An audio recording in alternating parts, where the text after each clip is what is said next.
السلام علیکم ورحمت الله وبرکاتو. زه یم ستاسو ورور ستاسو ملګری عبدالقدیر افریدي د ملنګیار ټي وي چینل نه. نن د 11مې ویډیو سره حاضر یم. د هرې بیمارۍ نه شفا قرآني آیات دی. اعوذ بالله من الشیطان الرجیم بسم الله الرحمن الرحیم فقولوا هنیئا مریئا. سورة النساء 5 سپاره آیات نمبر 4. خاصیت دی آیات نا حضرت علی رضی الله تعالی عنہ یو عجیبه دوایی مستفز کړی دا. هغه دا ده چې کوم یو سړی خپلې ښځې ته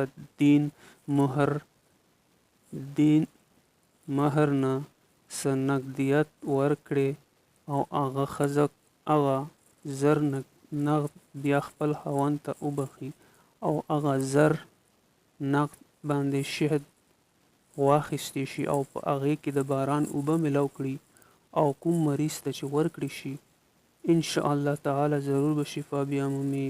تجربه پرې شوې ده.